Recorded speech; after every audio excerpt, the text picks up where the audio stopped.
right, well, look, we're out here on a beautiful sunny San Diego day, which you would think is like duh, but not really. As of lately, it's kind of been rainy and Rainy Easter and weekend. gloomy and stuff Yeah. like that. But we're here on the field, which is the coolest thing that you guys could have done for us, man. Thanks for letting us literally shoot the show here at the YMCA where you guys train. Yeah, no problem. I mean, this is this amazing job, Cam Holding, Steve Govett, and putting this together.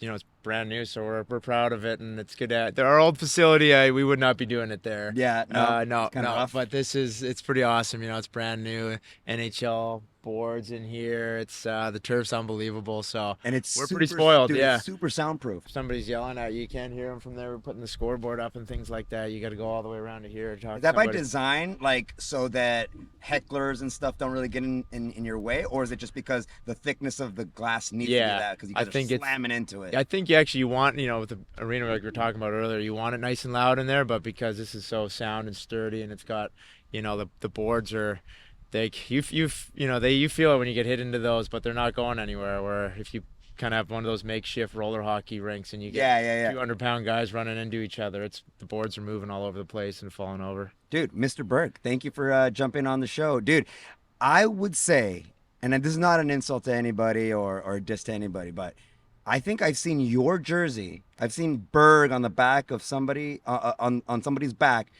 at the Seals games more than I've seen any other name.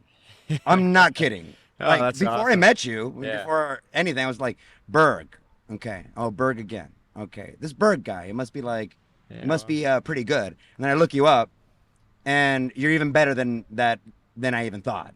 So kudos to you. I mean, like your jersey's everywhere, dude. Oh, appreciate it. I think a lot of it's, I coach, you see about 300 or 400 kids out there that are in our junior SEALs program. So Awesome. Cam and I have been coaching here and been on the team for a while. So there's a lot of Cam Holding and Wesley Berg jerseys. Dude, well, El Cam's the man too. Yeah. I Oh, love yeah. that dude. He's so fun, bro. Oh, he's awesome. We were in Vegas, and I was on a trip with you guys, and unfortunately, I think Cam had busted his wrist or something Yeah, like that, yeah. and he had to sit out. So he was dressed dap, and we met him somewhere, and I got to meet him for the first time. And dude, he's so cool. Oh, he's All of you guys awesome. are cool. He's All you guys are awesome. Canadian. They're all nice. Yeah. Hey, They're we got super we got- nice. We actually get a lot of Americans for the NLL. It's kind of growing in the U.S. where traditionally it's field lacrosse, kind of like we talked about before, Uh-huh. where it's got that East Coast prep school vibe to the field really lacrosse, does, and box lacrosse in Canada is a little more grittier of a sport. There's it's a lot of times kids who couldn't afford to play hockey, so more blue collar kids, and it's the rules are a lot different, so it's a tougher sport for sure. But we got a lot of Americans playing now. Our Royals program. We've won the college, the NCBS 3 years in a row now. So a lot Royals. of Yep, The a lot of Royals. San So Diego they're kids. what do you mean? They're the college team. Yep, but it's a local team made up of majority San Diego kids. We got a Canadian goalie and a couple Canadians that we brought in to start it. All right, But of course. but we play all these East Coast teams, and it's box lacrosse. So it's all these kids play Division One, or for the most part, or some of them in high school still. On the East Coast, we got a couple Princeton, Harvard kids, and You can see where they get that connotation of, Yeah, yeah. of it being kind of a preppy, Ivy League oriented Yeah. sport. Hold on, plane. Cheers. there we go. Drink, plane. Cheers. I like that. I like that. Small price to pay for a beautiful day on the field, dude. Yeah. All right. Well, look. Anybody that's probably going to listen to this or watch this episode is not, I'm speculating, is not going to be too familiar with lacrosse. Yeah. And that's what you guys are on a mission to do anyways, right? You guys understand that lacrosse is kind of a niche sport, especially in San Diego, and it's not really, it's relatively new. Yeah. Is that fair to say? For us with the Seals, we have San Diego actually has quite a few youth lacrosse players, over 5,000, and lots of girls and boys playing. But we get a ton of them that come down to the game. The majority of them live in North County, where it's getting bigger in East County and Chula Vista a little bit as well. But Nice. but we're trying to get more people that have never seen lacrosse and that might have kind of that stigma behind lacrosse of being an East Coast prep school, get into a game, and then they're like, hey, this is a lot more like hockey. There's fights, there's lots of action, there's not a lot of rules. Slug it out. Yeah. There's always a couple good tilts. It's gone away a little bit in the NLL. I remember probably 10 years ago, you'd you could almost guarantee there'd be a fight if there wasn't one the last game, or there might be a couple. Now I think, I mean, it's pretty dangerous. There's a Well, lot you of guys are tough on your guys. feet, dude. Yeah, At it's least hockey even has like, all right, hockey. You it's got to kind of balance hard, a you little know, bit to bounce more. off your There's back you know foot or get. there's some tough characters for sure that fight, and it's more of a street fight. It does get pretty dangerous. So I think they're trying to get it a little more out of the game, but there's Oh always a no, time and do place not get for it it. out of the game. I mean, look, Yeah. for your own health, yes. Yeah, yeah. I mean, as a player, if you guys think, hey man, like just ref, can you stop this? I don't Yeah. want to do this right now. I get it, but for getting people excited for the Yeah. sport, Oh, yeah. there's an a arena. lot of willing combatants in Yeah, that, dude, right? And there's I like think an arena, kind of, you know, battle it out kind of thing that I think is important for the sport. Like Yeah. like it's important for hockey, it's important for lacrosse, no? yeah, for sure. And there's kind of like the unwritten code. There is a dirty hit or a cheap shot, and sometimes it goes, maybe unpunished for the league or something like that. There's always kind of retribution for that too, and so that it's a good way of policing the game. But I know, yeah, they are dangerous. They're like hockey, so Dude, when people do compare, lacrosse to something like like a rugby, like a preppy Ivy League kind of sport, right? We were talking about it. It's kind of like it got hijacked by these Ivy League Yeah. colleges, and for whatever reason, just it became like soft in some people's eyes that don't understand it. But the first time I went to a Seals game to watch you guys, dude, I gave negative shits about lacrosse. I didn't understand it. I didn't grow up where it was. Yeah. It's not a big sport where I grew up. So I'm walking into the stadium, and some dude almost immediately gets just knocked out, dude. He gets just put on his ass, and he's lying there. And like the guy that I guess laid him out takes a knee, and I'm just like, get out of here, dude. What are you taking a knee for? Yeah. And then the dude wasn't standing up.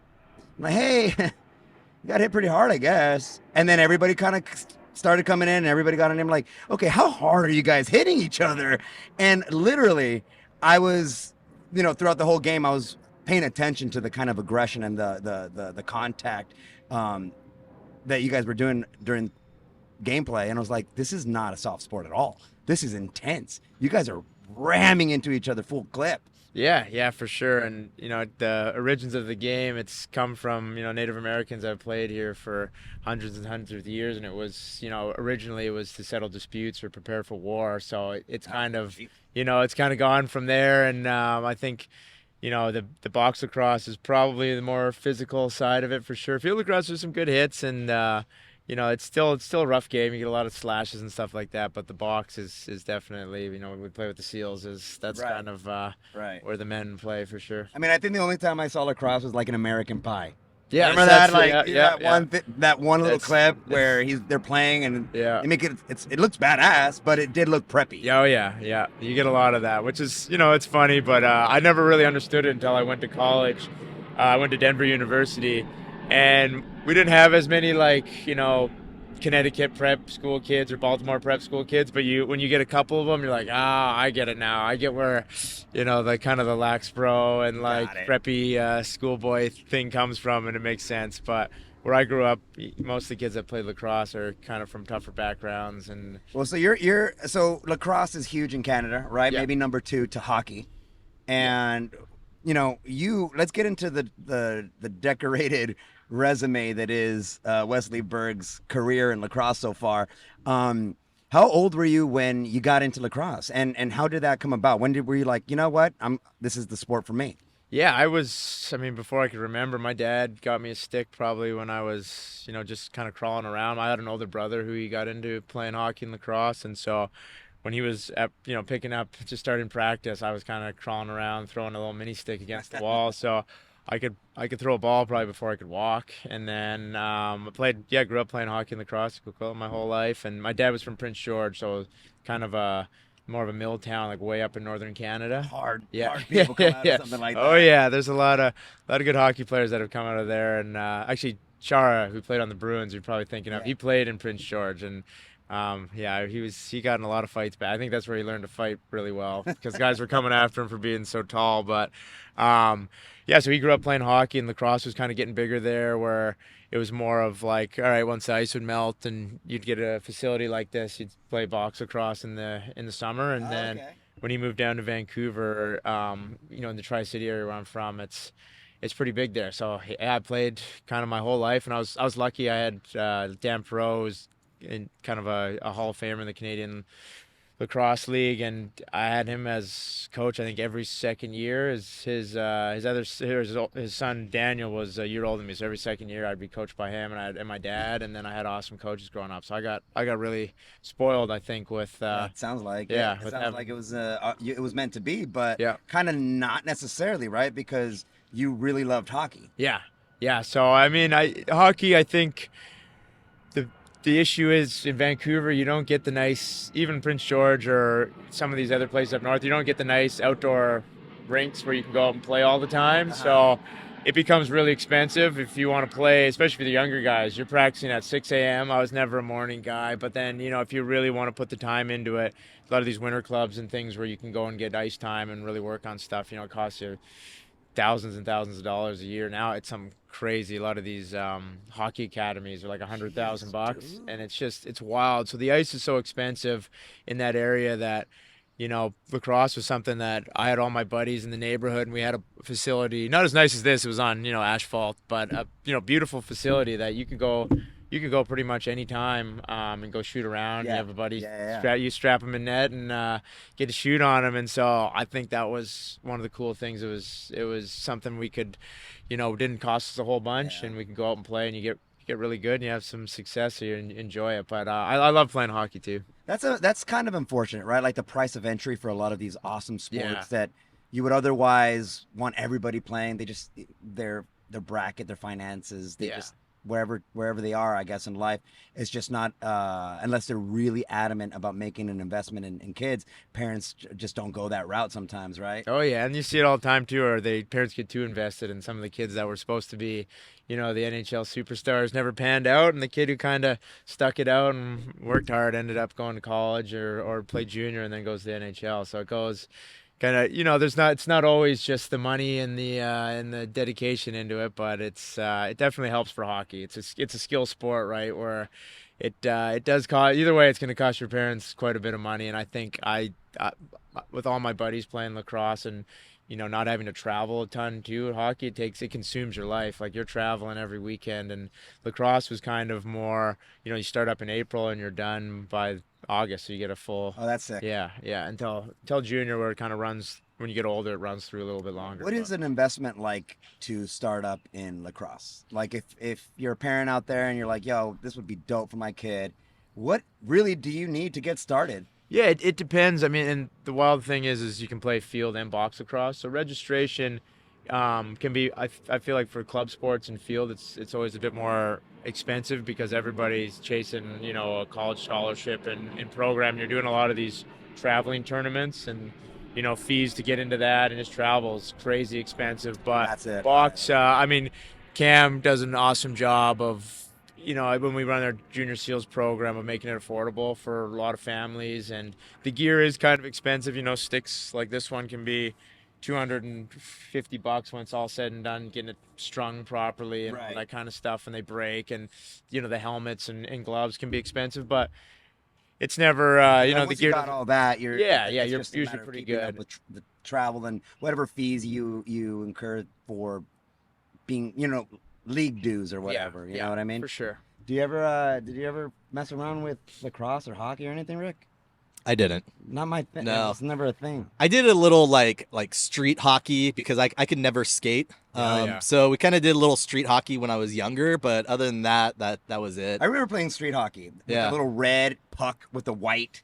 Yep. It had like the white. Oh yeah, whatever. I like the roller hockey puck. Yeah, but I was stupid. I had a stick and I had rollerblades and I knew how to skate, but it was like I think I saw Mighty Ducks maybe and tried to do like the knuckle puck, and Oh, I yeah. couldn't do it, and so boom, that kind of exited. Oh, and plus all the gravel in my knees. Yep. Yeah, once That'll you get bail you. on that, yeah, you're like, Yeah. okay. Yeah, that's Guitar, kind of here what I we go. played out back home, and so you get your knees you got a lot of scars on those, or you get some good road rash for sure. Dude, you've been in PLL, MLL, HLL, FLL, everything. You've played pretty much every single sort of division, right? Like, and your way up to the pros.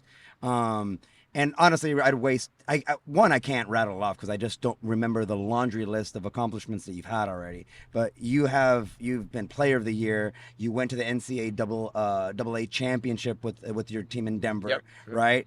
And you've done a lot, man. You've been a great advocate and voice for the sport, a big face for the sport. When would you say that you kind of like, that's it, you dip your stick into that like, all right, this is it, this is lacrosse, I am a lacrosse player, this is what I'm gonna do? And at what stage, like, in your progress, did that happen, did that switch flick? Yeah, so that was I played as a 16-year-old for the junior A team in Coquitlam. So that's yeah. kind of like basically it's basically college but in Canada, and you don't have to go to school. It's like, it's hockey, you can go play college Division 1 or you can play junior A, and if you're not they'll help you with school later, but you're going to community college or something like that. Right. So I played on that when I was really young, and played with actually my buddy Mark Matthews, who was going to Denver at the time. That's who was big advocate for getting me to Denver. And I was really young, and the rule was you had to play intermediate with as many games as you did junior back then. And so I was playing. Well, I must have played close to 75, 100 games, it seems like, that summer, and with my own age, and then with guys who were already playing Division 1. So I was kind of like, all right, when you play well there, and then we won the national championship in Coquitlam, like as the hometown team, which was really cool, and that ran all the way into the end of August, which is during when like hockey tryouts and when junior programs start up. So unless you're kind of already have a spot on the team, I was kind of like, well.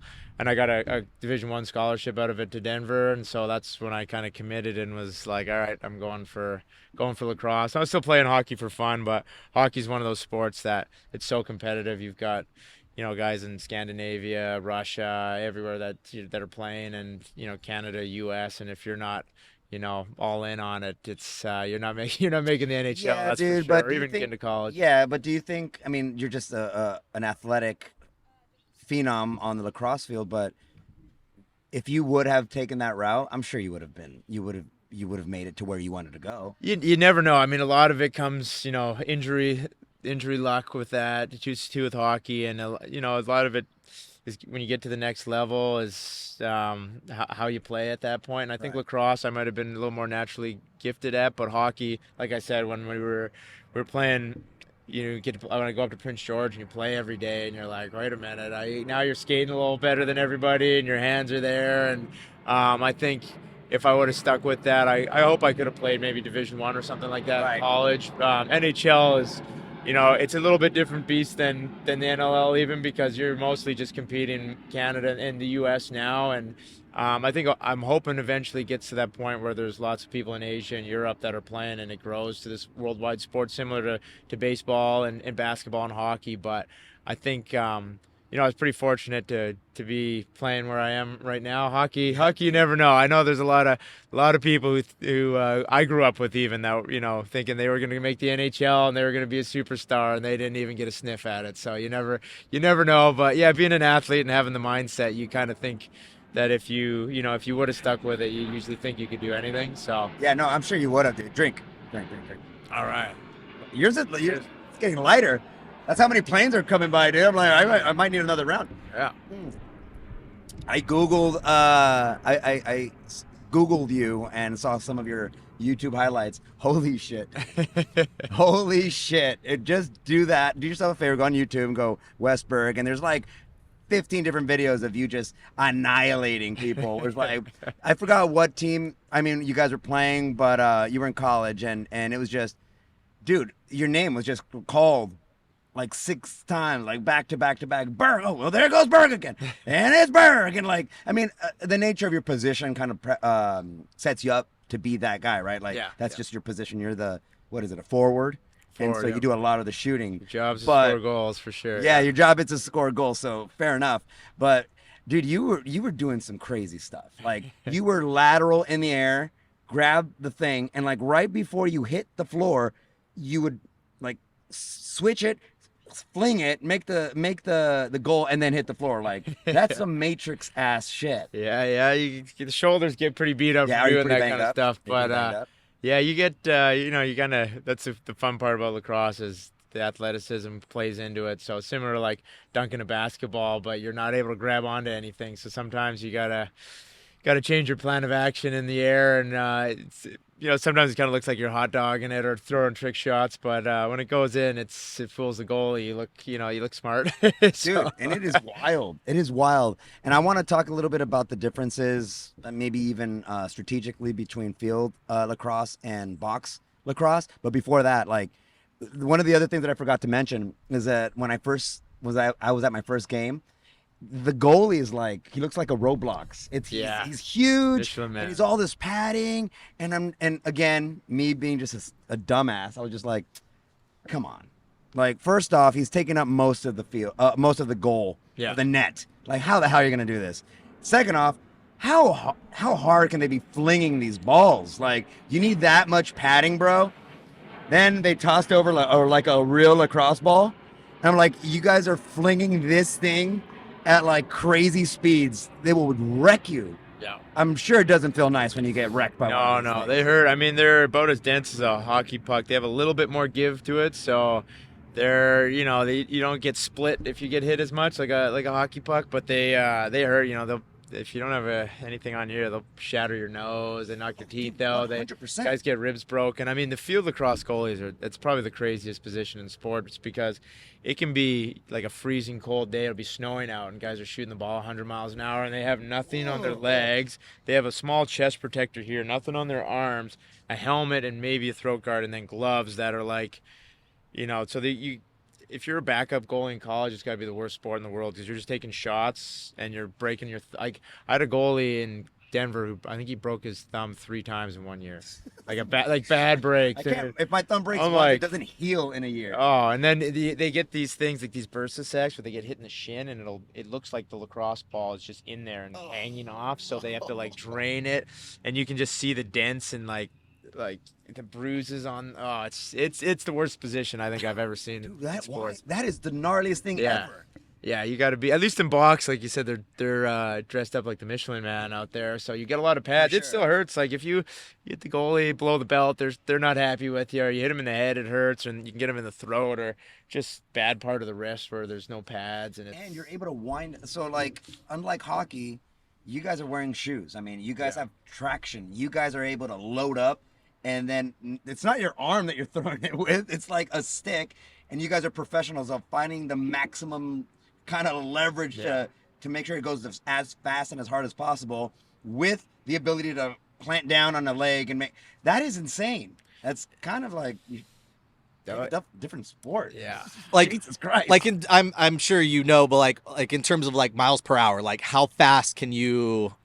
Yeah, I the think it's funny though because everybody who does those, they juice the guns up a little bit. Uh-huh. So you'll see it all the time where somebody would be like, 1,000 miles an you'll be hour. like that kid in high school threw a 100-mile-an-hour pitch, Yes, and you're yeah. like, no shot. But so we've done it before. I think with a legitimate one. I used to work for New Balance and Warrior. I had a sponsorship with them now, but we had one where they're like we were in like their testing lab for other stuff, and it was a legitimate one. And one of the guys with like the long pole, so like the defensive ones in field, you get a lot of extra leverage, and I think he could shoot it about 120, and then most of us were like putting everything into it. And maybe I think my back was gonna explode by the end of it, but I might have gotten up to 105. So in the game, you're shooting around 90 to 100, which it doesn't feel good getting hit with those. Yeah. And the D guys are up there trying to block it. And then imagine shots. getting wrecked with one of those things. Go buy yourself a lacrosse ball because even if you don't play, you can use it to. I roll out my back with one. Yeah. That was the first time that I like a little bit earlier before we started recording. That was the first time I've ever felt it, and I was like, "Oh, Yeah. this is what they're." Yeah. Oh, Yeah, dude. oh. Yeah, it's a dagger, dude. Yeah. And you guys are flinging it at crazy speeds, and it's pretty dangerous. But from a fan that doesn't play, that gets to drink a beer and eat popcorn on the sidelines, I'm like, get him. Oh, You yeah. know what I mean? And then not only that, not only do you guys box, are allowed to box, you guys fling these lasers at each other, You also can like hit each other with the stick. Oh Like, yeah. what the hell? There's no rules. Yeah, it's again, there's sometimes people ask me what certain rules are, and you're like, well, you're not really allowed to cross check in the neck or the head, and half the time it's Fair not enough. called, or you're not supposed to, slash where it's not on the arm, but they, you'll watch and be like, What do they you mean? never What do really you mean call it's it. not like You're allowed to slash? kind of like slash and try to take the ball away, but half the time I think guys are just slashing to inflict pains or trying to hit you in the wrist or like the elbow where it hurts Are you wearing or in the protection ribs. there? Are you Yeah, wearing like guards? you'll wear like an arm guard that goes up to there, but there's always gaps, right at the elbow, which hurts. There's kind of gaps in between that and the arm guard, and it's you get some bumps and And bruises then for on top sure. of that, add just I'm gonna clip you like into the wall when we're talking box lacrosse, Yeah, right? And you can't really obviously you can't do that with field lacrosse. right. I would say this, and by no means take insult, but when I was watching field lacrosse, I started off with, man, this is kind of slow. Yeah, Like it wasn't exciting to me to watch. I started seeing a lot more box lacrosse, which is a lot more fast paced. You can ram and stuff like that. But it was actually box lacrosse and kind of getting into that pace and that just it's a little bit more exciting visually that made me come back around and watch field lacrosse because now I kind of understand it. yeah, And now I watch field lacrosse, I'm like, holy crap, dude, that's even harder. yeah. Like It's the there's no wall. the field lacrosse is a lot more, I guess, more of it's like soccer, more of a chess match, and a lot more schemes and plays and like defensive systems and all that kind of stuff. Where that's why I like playing the indoor game a bit more, as it's more organic and controlled chaos, I guess, and Yeah, more yeah, it's a physical. tornado for Yeah, sure. yeah. What are the main differences, obviously, besides having the The sort of perimeter that you have in field lacrosse? What would you say is like the top one or two? Like, okay, these are the big differences main between. difference is the D guys get 6 foot long poles. Oh, that So doesn't happen in box no, lacrosse. no. So because this is the D guys shafts and box might be like a little bit longer. I think legally they could probably be a couple inches longer, but 6 foot pole, it's about there, so it's that much longer, and it And is hurts. that just so that they can even get it Yeah, with so some they can sort of get a little speed? more into the passing lanes and shooting lanes, and they can get out and get in your hands on defense, and they can whack you a bit harder. So that's kind of the main one. The nets are bigger, so the nets are 6x6, as ours are four. They change a little bit. Youth is 4x4, and then it Uh-huh. gets bigger up to about 4.5 by 4. So they're still smaller than a hockey net, but the field is, it's a massive net with a small goalie. So you have more guys playing. That's kind of the main one. It's a 6-on-6 with field, and Oh, boxes okay. is 5-on-5 without the long So just poles. two extra guys less Yeah, yeah, inside of the field. Let me see that stick really yeah. quick, dude. This isn't big. The net No, for the size of for the speed of the ball, you catching this is wild. Like this, look at this, dude.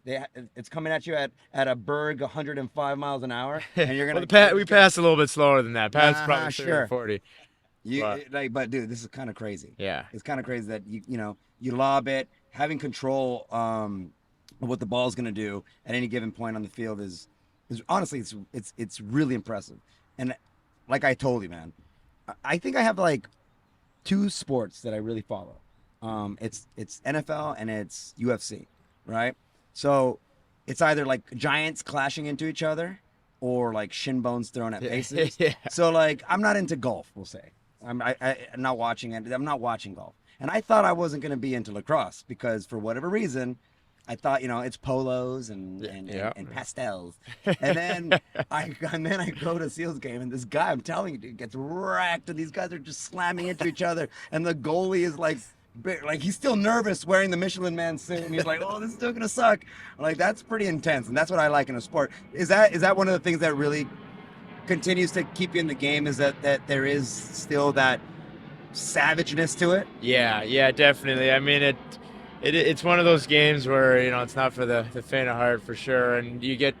It doesn't matter if it's a regular season game or playoffs. In the playoffs, the refs really put the whistles away. So guys are coming after you, or if you get a chance, you can run somebody in the boards, and that's what keeps you coming back, which is a lot of fun. Okay, so the stick size for the defense guys, obviously the walls. There's pros and cons to primarily playing field or primarily playing box.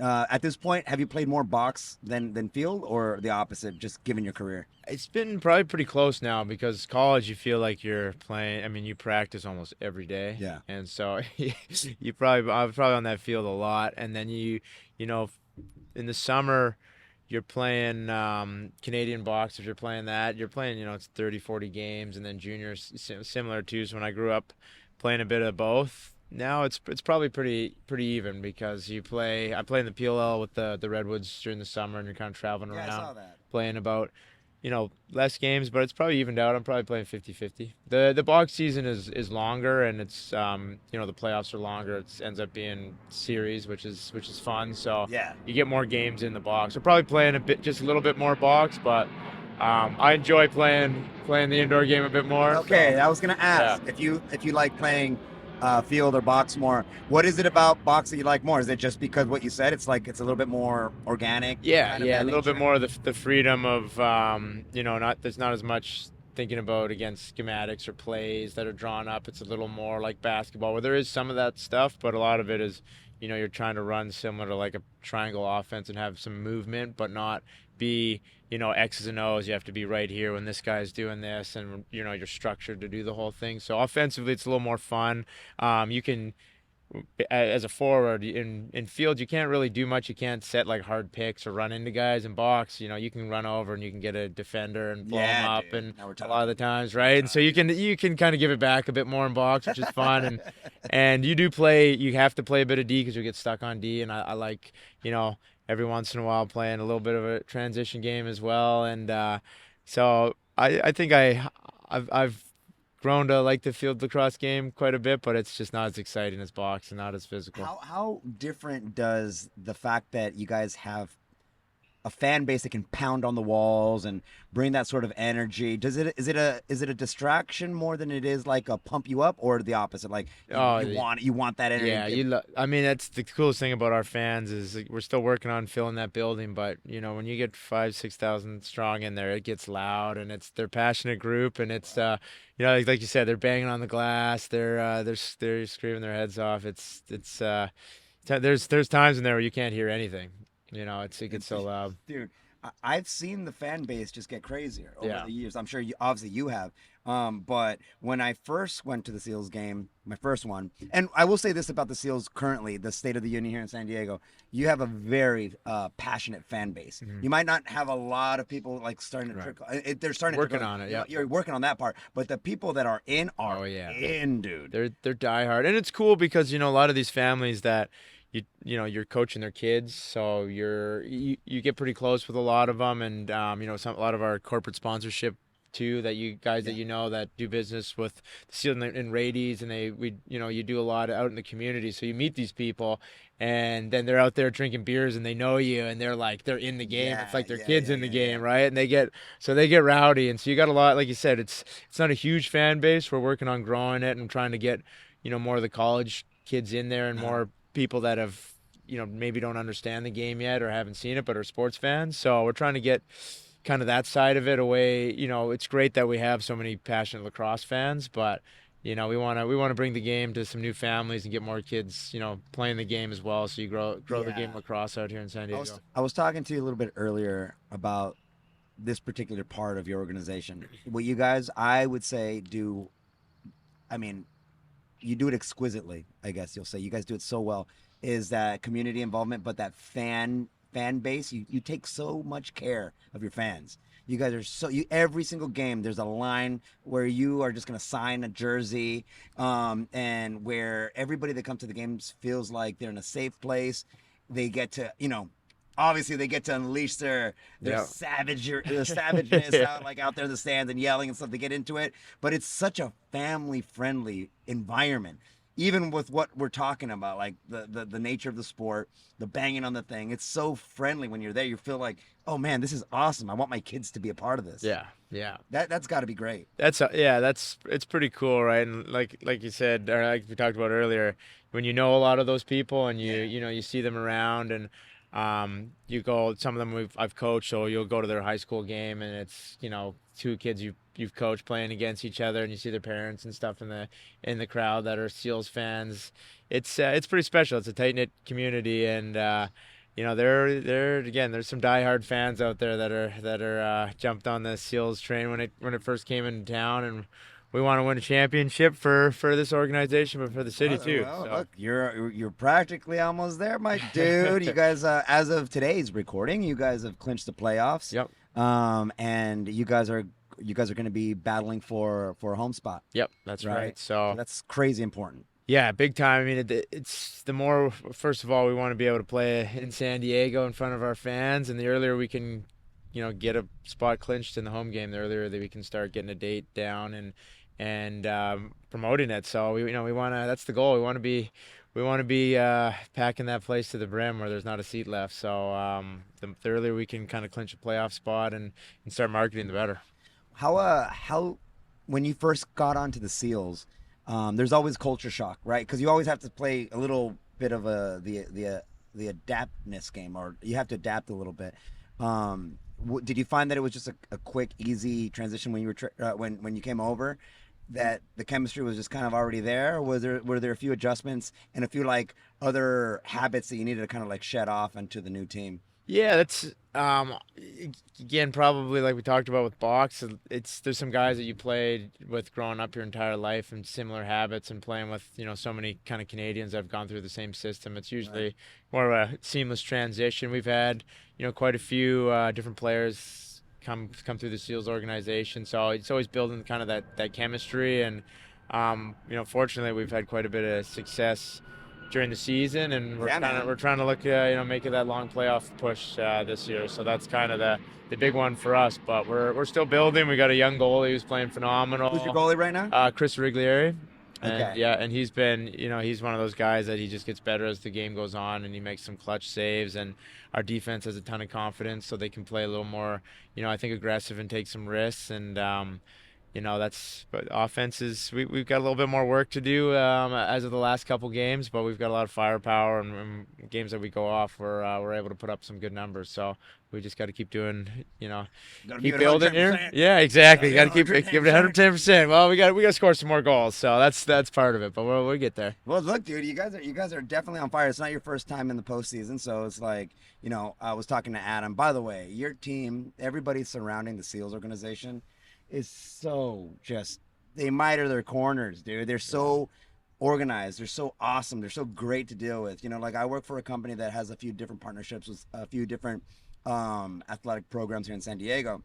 And Seals, I mean, I feel like the Seals team has been one of the best, just crossing all the T's, dotting all the I's, making sure that it's fun for everybody. Nothing goes, no detail goes overlooked. So it's just been such a pleasure to know you guys. Yeah, we're so lucky to have guys like Adam who are unbelievable, and getting cool corporate sponsors and partnerships like this where it's pretty special. And then I'm really lucky. I brought up Cam Holding quite a few times, but he runs the Royals in San Diego, our Junior Seals organization, and it's more professional than a lot of junior A and college teams that I've heard of. Like he's by the book, and it's pretty cool experience for a lot of these young kids when we play in the junior NLL team, and everything is buttoned up. You got all the jerseys matched, everything's on time and scheduled. Our Royals team is you're booked out hotels in Utica when we play out there, and it's like he's got the regimen for practicing, and we've had winning the last 3 years. It's clear playbook for success. So it's been awesome working with him, and it seems like everybody in this organization is like that, where it's pretty special to be part of. Yeah, well, it helps that you're also cool. Yeah. And it helps that everybody that I've met is just a dope person to talk to. You know what I mean? That the relatability. Before we let you go, dude, thanks again. And this is a question that everyone's going to ask you. This is a question that you're asking yourself. This is a question that the team's asking itself. What is going to take lacrosse, not even just in San Diego, but we can be specific to San Diego just because that's what we're trying to do with the Seals. What's it going to take? What's it going to take to get it to the next level, that hurdle where people are, it clicks and people go in and they're like, all right. Because all you need to do is watch a game, honestly. Yeah. And you'd be like, okay, I can get with this. Yep. Yeah, that's been a struggle for a long time. We're always waiting for kind of, when is it going to be? It may never be close to what baseball and basketball and, soccer, especially worldwide. But, hockey, even in the U.S., you look at Arizona, where a guy like Austin Matthews comes out and he's one of the best. He wouldn't have even played hockey probably if they didn't have the Arizona Coyotes go there. Similar to a ton of these California kids playing the NHL now, where if Gretzky had come down and played for the Kings and had all that kind of success, you wouldn't have had that massive influx of Right. hockey down here. Yeah. So I think lacrosse, one of the things is getting it more on TV and more exposure that way where you get some fans. But we're pretty lucky where we have a guy like Josiah as our owner who puts a ton of money that into helps, it. right? He did a lot for the World Lacrosse and getting on that stage and getting on ESPN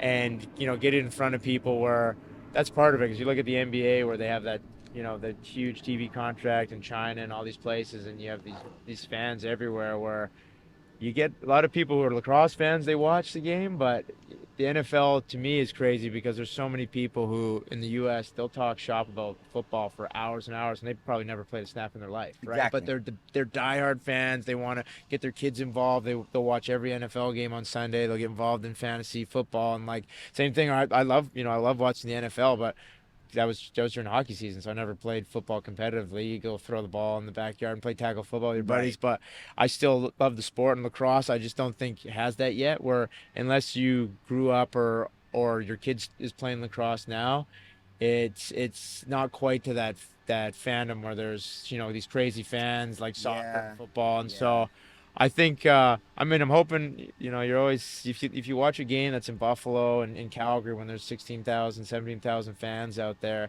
it's awesome and you get you get great support, but getting it to some of these areas and getting it on TV I think is a huge part of it. I think you're right, and I think that the community involvement and the marketing, right? Because I became a fan, and I've never played Exactly. not a snap. What do you call it? Whatever it is. Yeah, I was like, what? I never did it. I never play, played. yeah. Never And played. so somebody like now. you, if you have 3 kids now, right? So one of the kids plays, and you're like, oh, this is awesome. It's it's not too expensive. You can still play baseball. You can still play another couple other sports, and you start playing it, and then their friends start playing. You go, even if they pick it up and they're like, oh, that was fun to play in from 7 years old to like 13 or 14, but now I want to play baseball or football more competitively. You might be a lacrosse fan. You're like, oh, I still love the Seals. I'll go watch some of those games. They're a local team. Yeah, and man. Yeah. That's kind of where we're hoping it goes. And so for us, we do what we can in the grassroots level of getting, we go to schools. We got a ton of players that will go out to elementary schools, middle schools, get lacrosse sticks in kids' hands and bring them out to a Seals game. So Absolutely, dude. when it starts there and you hope some of these kids stick with it or their parents will go, oh, that was fun. And it was, it's really not expensive to bring your kid to a Seals game, right? You can, for the price of what a basketball game or an NFL football game is, to bring 3 kids and your wife or something like that, it's costing an arm and a leg for a night and at a Gulls game or a Seals game. It's it's pretty affordable and it's fun. It's a cool experience. So that's kind of where we're doing our best to grow it from the grassroots, and we're hoping hoping it gets there. It's always going to feel level. too slow. Yeah. It's always going to feel too slow. Yeah, for sure. But you guys, if you were to take an eagle's eye view of it and just look at when you started, and specifically here in San Diego, because that's what I'm paying attention to right now, and where you're at now, you guys are growing, and you guys are continuing to get more popular. Lacrosse is becoming a little bit more regular in, as far as San Diegans in their lexicon, and then everybody that shows up to a game. It's kind of like the retention thing. Yeah. Show up to a game, and you will see what the hype is all about, right? Because it's fun to watch. It is fun. And all the work that you're doing with the kids, man. How do people get involved with getting their kids into some of the youth programs that you're spearheading? So if you go to just our website, sealslax.com, there's a section of it that shows, it's got more info on some of our summer camps, our junior SEALs program, all that kind of stuff. It'll direct you there. So it'll kind of, we try to run a big summer camp every year, winter camp, and then there should be some info too on how you get some players out to your school if you're interested in that and get them playing. But the more kids we got playing lacrosse, the better. Dude, it's awesome. And San Diego's so thirsty for awesome sports, but specifically sports backed by awesome organizations. We all have like sour taste in our mouth about some organizations that we weren't really fond of, so that you guys are coming in full throttle with that kind of community support and focus on fans. It's awesome, dude. Thanks for giving us your time, dude. Where can people follow you? Where can people find out? What do you want to plug? What you want to plug, dog? No, it's appreciate you guys having me out here. I'm on Instagram. I can't remember what my handle is. I Spell think your name. Yeah, just Wesley Berg You'll 14. I find think it. something like that. Yeah. So I appreciate it. And this speedboat is pretty awesome beer. What's So up, dude? I've had a few of these. It's my first time having this one, and it's delicious. Dude, well, thanks, man. And does lacrosse have like a big, like that beer drinking culture? I know like rugby does. Oh, where yeah. they're like, oh, Yeah. let's go drink. You Oh guys yeah, too? that's All I right. think- All right. Yeah, That's where I come in. Yeah, yeah, there you go. Yeah, well, we got a Friday game, which is always nice. It's a lot of the guys will try to get out and golf and have some beers on Saturday. The guys will stay in town and hang. So yeah, we might be calling you to drop off some Oh, beers. dude, definitely. Please never hesitate. And you brought some sticks too. We're on the field, so I think we should learn how to at least. Oh yeah. Well, what do you call it? Teach you how to shoot. Let's just Yeah, do a quick it's- little thing. at least Let's pass learn how it. to Let's shoot. pass, yeah. Dude, again, thank you. Thanks, Adam, for setting this up too. And this is dope. And I really am falling deeply in love with the sport. And hopefully my kids also decide to adopt it because it's awesome. Yeah. And yeah, dude, just seals.com, seals everything, dude. See you at a game. Yeah, right Yeah. on. Yeah, sealslax.com. Let's go. Right on.